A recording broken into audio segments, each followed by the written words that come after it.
System failure. A manifesto for masochism. 1. Undoing the binary is not the undoing of a system. It is an undoing of the self, because we are the system. Failing gender is to fail the system, to fail yourself complete. Failing gender is the masochistic act of undoing yourself the system. A masochistic undoing is the ideal. 2. Feminism is necessary because gender is the failure of privilege. Failing gender is to fail privilege, which is the ideal. So therefore, failing gender is failing feminism, which is to fail the system complete. Without gender, there would be no need for feminism. Failing feminism is a masochistic undoing, and so failing feminism is the ideal. 3. Gender is a power system in the same way money is a power system. Gender is real in the sense that money is real, in the sense that a bank is real. Gender is real in the sense that money can fail and a bank can fail, like gender can fail. Calling gender unreal is to make it resistant to failure. Gender is money and we're all in debt. 4. Gender is the commodification of desire, and so failing a debt is failing desire. Failing gender is to fail desire, because failing gender is being desire itself. Doing gender is commodity fetish. Masochism is seen as the failing of desire when masochism is being nothing but desire itself. When you fail desire, society thinks you owe them a debt. Failing the debt is to fail desire over and over and over. Commodification failure. 5. Without language, we wouldn't have gender. Failing language is to fail the vessel, failing the body auxiliary. Failing gender is language fatigue, by which I mean, I'm just so fucking tired of this failed system. Gender articulates through the accrual of language, dead pockets full of coins. 6. Close your eyes and dream this with me. Dream yourself bound en masse and flesh and sinew. Find yourself a different way, a better way, a softer kind of undoing. Failing yourself is failing gender, to fail the body complete. Fail your wealth, your sex set debts, declare your body bankrupt, undo your gender with me. 7. Failing gender is not the abolition of gender or money. It is the abolition of essentialism, which is the ideal.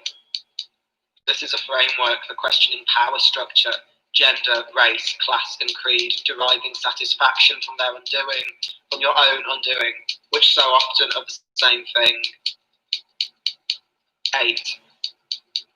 Masochism is necessary, like being perverse is necessary, because being a passive body is necessary. We don't need to destroy gender, because gender is so self-defeating, so self-loathing. A muscle memory only of desire suspect. Being a muscle memory is to be debt manifest. Gender can destroy itself. We just need to let our bodies go.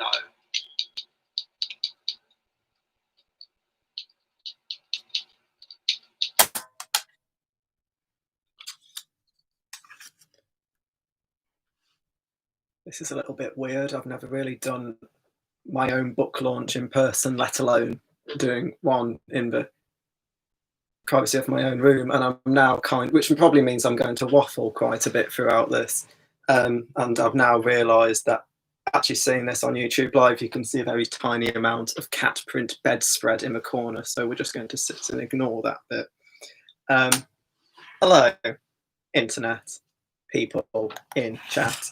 I'm going to be talking for about 20 minutes, I think, and I'll be reading off a script because there's no chance I can talk for 20 minutes off script without turning into a small anxiety puddle. So I hope this will come off as naturally as possible. Hello, Matthew. System failure, a manifesto for masochism. is a piece of concrete poetry advocating for a queer, intersectional approach to feminism, written from my own perspective as a non-binary trans man. Today, I'm releasing the manifesto as a handmade chapbook. This one. It's a small A6 pamphlet, which I typeset as master spreads on a typewriter and duplicated on a scanner in an edition of 100 copies. I wrote it back in January in response to the highly gendered culture I felt an outsider of while studying. In particular, the difficulty I had in conveying to others that being queer is not necessarily the same as being trans. In its written form, the manifesto is made deliberately illegible, demanding that the reader engage with the text in another way. Where the queer body is concerned, being read can mean being seen, but being seen is not always desired. Sometimes the body just wants to be heard. Its illegibility was also a means of me embodying my own text during its production. I took a great deal of time and care in typesetting it accurately, and when finished, undid this by essentially destroying it, in what I conceived as a masochistic act. Specifically, it was rendered illegible through overprinting, using the same method in which it was typeset. In this sense, the same media undoes that which it creates, and this is the essence of the work. A metaphor for working towards undoing our roles in the social systems we are complicit in, whether this be the gender binary, class privilege, or white supremacy. In the end, though, most are symptomatic of the latter. The pamphlet starts with a short piece of queer theory, in which I find similarities between Judith Butler's idea of undoing gender, and how it's also been written that intimate, masochistic practices involve the doer becoming undone. By writing a manifesto for masochism, what I mean is to suggest that we endure and sit with discomfort with a view to transformative change. I'm going to expand a little on the theory which went into the work. I've become particularly interested in how we get theory out of institutions and into the hands of the people that it talks about. In the manifesto, I say without language, we wouldn't have gender. By this, I mean gender is essentially a social construction, and whilst it's a construction articulated through non-linguistic means, it's upheld and perpetuated through the verbal and written language we use to describe it. Collectively, we are so very reluctant to actively allow our languages to change, and this is overwhelmingly clear in the difficulty people claim to have in using the pronoun they, despite it being historically and linguistically correct. The fact that they subverts our binary conditioning shows how it was always language which created it in the first place. I'm a trans man. I prefer male pronouns, but I've no doubt that my preference for them is social and conditioned. I believe if we were not socially conditioned as a particular gender through language, there would remain trans people like myself who feel compelled to change their physical bodies. Sex and gender are not symbiotically linked, but gender is the sticky baggage we attribute to sex. In this sense, I like to think of linguistics as the sex of a thing, and language as its gender. Linguistics, like biological sex, are spherical spectra with parameters, but not polarities or binaries. Language is instead elastic and a medium malleable akin to gender. It has no essential parameters. It can thus be manipulated and antagonized as proxy action for gender subversion. I find language and linguistics used in subversive ways very satisfying, and in the works of others very effective, because for me, it brings to mind a process of energy exchange, heat death, a linguistic ecosystem turning on itself when threatened. At the heart of all supremacies and hierarchies is a language. Words that elevate one can oppress another. Subverting linguistics is like watching the system eat itself out from the inside. Let's try a thought exercise. Think about the word plant. A plant is something which grows from the earth, usually something green, and with leaves. But individual taxonomies can vary. Behind me right now are a selection of plants. a number of which are not grown, but made from plastic.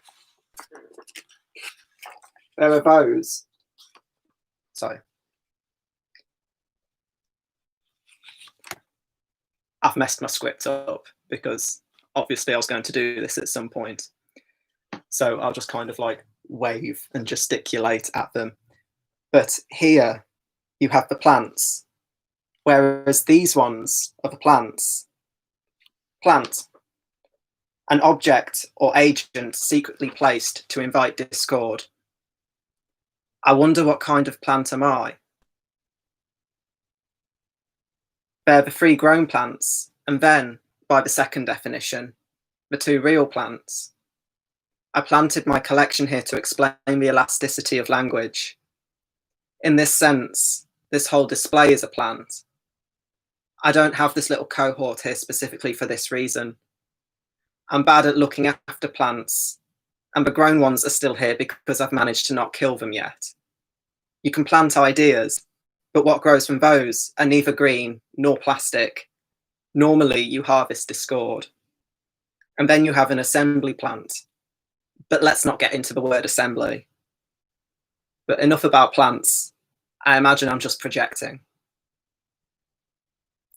Toro Moi is a literary theorist who's written of Julia Kristeva's works, having suggested that Kristeva doesn't have a theory of femininity, and even less of femaleness.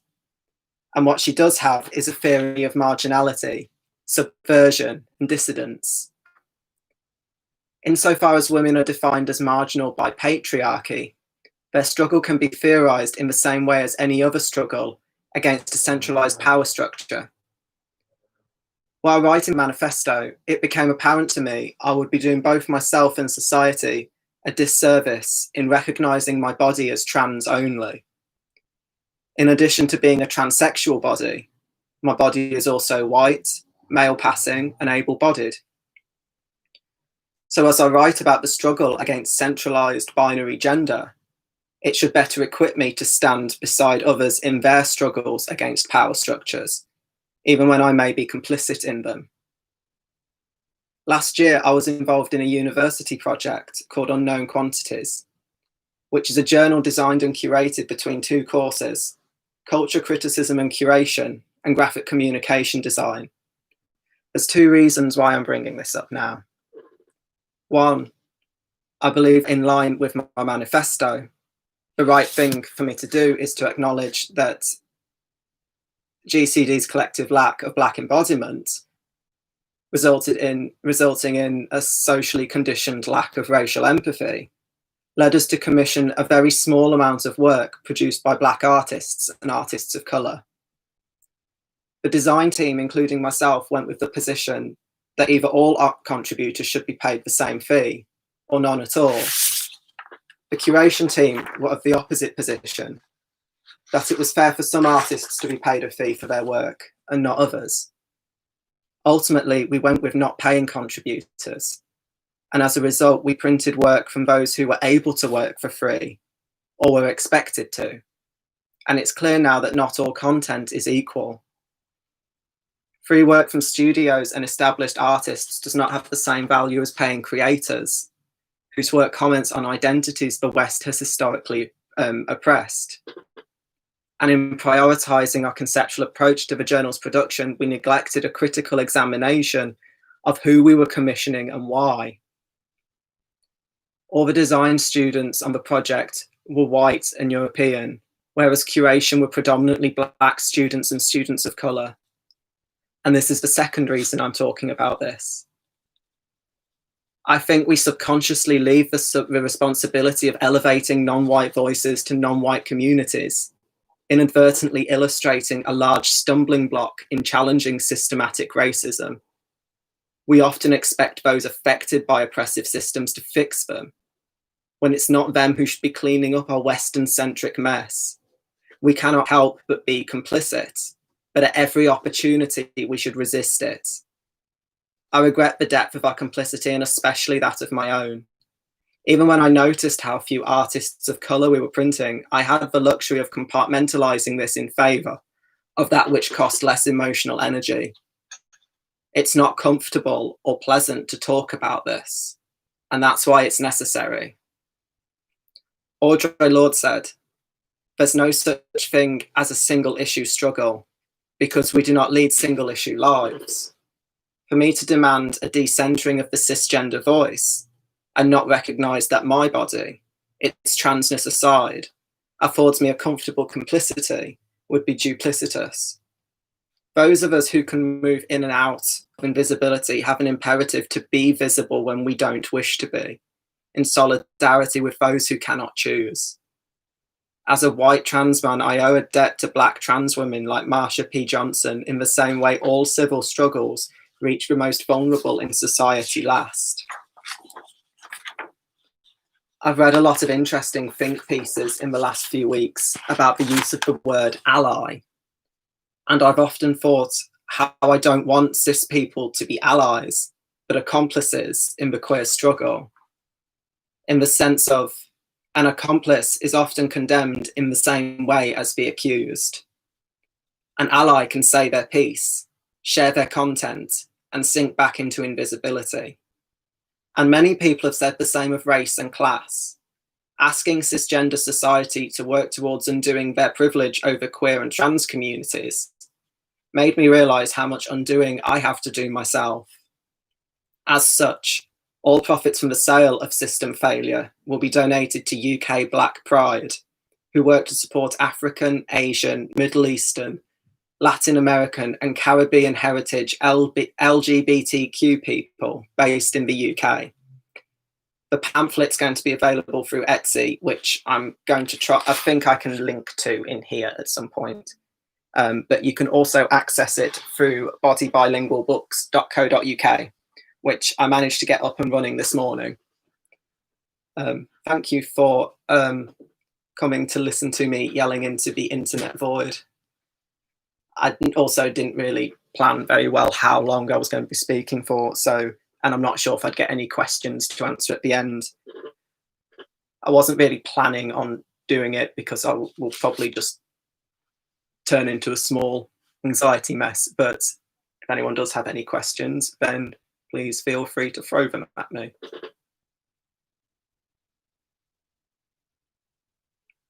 If not, I will sit here for a few minutes and check my phone.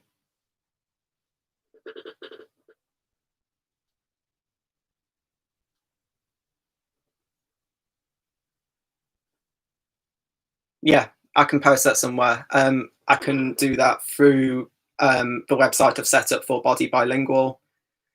And there's a few different options I can do with it as well on social media, but yeah.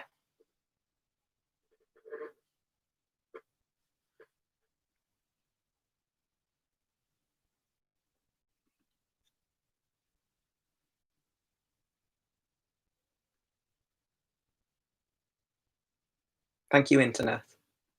I'm just referring to like everyone non-descriptionally as internet. Yeah, that's kind of why I set this up as a press as well, because I kind of anticipated that I would have many more projects to work on after this, and it would be sort of one cohesive place to put everything, but also not just the work that I'm producing myself like this, that eventually I'd like it to be a well, actually, I explain a bit of this in the About section of the website as well, which is that I want it to be a platform where I can also publish other voices that kind of in some way couldn't be or would find it difficult to be published elsewhere because people find them marginal.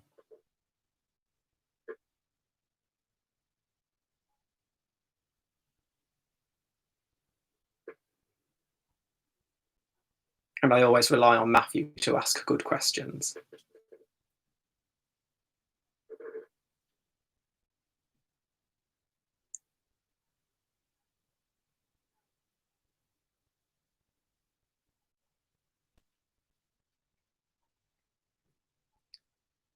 Also, as a little piece of end information, if anyone decides to start making books or pamphlets on a typewriter, like this one, if you decide that you're going to do justified text, and make all your little text blocks nice and neat and pleasant, and somehow pleasant to look at. And we're not quite sure why it's pleasant to look at, just because it's more nice and neat and aligned. It will take you a very long time, and you will hate everything by the end of it. Yes, I can link my social things in here.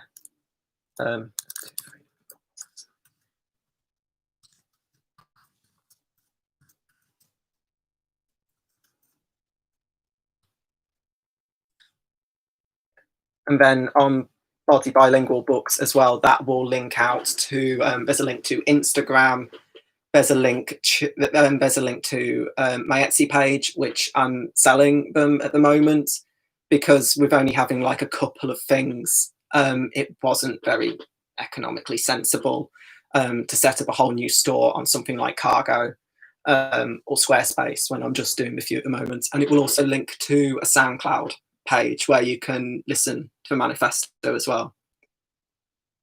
And I've noticed that Jane Rapley's also left a comment as well. And I think it's also fair to say that pretty much everything that I've achieved over the last few months has been very much down to receiving the scholarship a couple of months ago.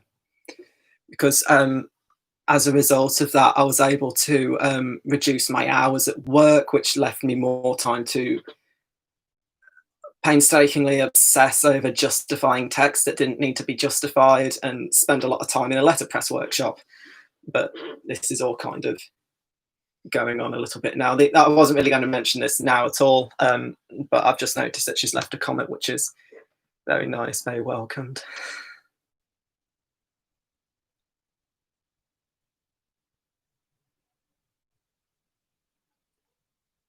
If that's it for all our questions, and I've actually realized this is really weird because I'm sort of essentially talking to myself, which is nice from an anxiety point of view, but is very weird as a social point of view. Although it's great if we can do more things like this, it'd be great.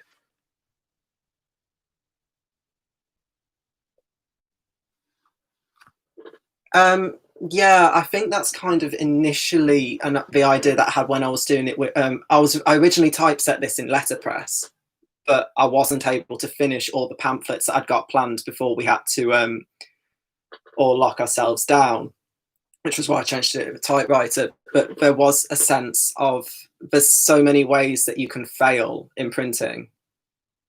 Yeah, and I mean, it depends what you kind of describe as a mistake as well, because letterpress particularly is a very like organic metabolic process. And so it means that you always kind of embrace the little mistakes.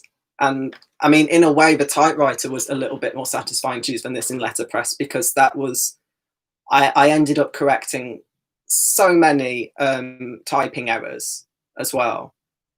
Just like little things like, I think Helen Ingham's favourite ones were me writing Judith Butler and the word Wemery. But those things are like, they're mistakes, and then you correct them, and there's no real evidence of it in the final thing. Like the way I was printing it before, I was taking my spreads and then hammering back over them on the printing press. But you kind of don't see any memory of the previous mistakes that were made. And there was something about doing it on a typewriter that you could kind of sort of see where these were, that it's kind of a little bit more imperfect, because you create one master copy and then take many from that. Whereas with letterpress, you're taking multiple original copies. And I mean, they have sort of different benefits in both ways. But where this idea of failure came from as well was Jack Halberstam's book, The Queer Art of Failure, where they talk about that actually being queer and existing outside of the gender binary is kind of a form of liberating failure in itself. So that's kind of where it came from as well, and sort of how do we embrace failure as actually being a good thing, because very rarely like good things come out of doing something right the first time. And I think I've kind of started clinging onto that an awful lot, because I cook an awful lot, and the amount of mistakes I make in that if I don't embrace failure and think, oh well, I've learned from this, then I would just start throwing pans around the kitchen. Actually, cooking's a very good thing to liken it to when you're talking about like learning through failure as well. But I'm not going to start talking about cooking now. And yeah, I think we don't really know when failure's right at all, and I think you don't know immediately as well, because I think it's only ever something that you can look back on in hindsight and then think how you learned from something. Like, for example, I'm very pleased with how my work turned out, specifically as a result of having to do it from home and completely change the media I used for it. But at the time when we went into lockdown, I didn't have access to workshops. I was in that much of a state of panic that I bet that for about the first 4 weeks of lockdown and during the Easter break, I basically had a breakdown, and I'm still on antidepressants because of it. And so it's a case of that, in a lot of people's minds, might be construed as quite a considerable failure, but kind of all those things were able to lead to then what I'm able to do now. And I know that this doesn't apply to everyone who's in this situation. It's just how, and you can only ever look back on whether you failed in a right. Well, no, you can't really. Anyway, this is a big open-ended question that I could also go on about for a very long period of time. And I've successfully managed to just about fill the half hour that I thought I was going to talk for. So in that sense, this hasn't been a failure, and that's quite disappointing, I think. And I've also realised that whenever I write comments, it comes up that I'm writing in central. But I suppose that's fine. But I do want to send, I will send a happy face, because it's degree show day, yay! And I would drink a lot of cider to celebrate this, but I'm in work at 9 AM. So I probably shouldn't, but I'll send a nice little happy face to you all.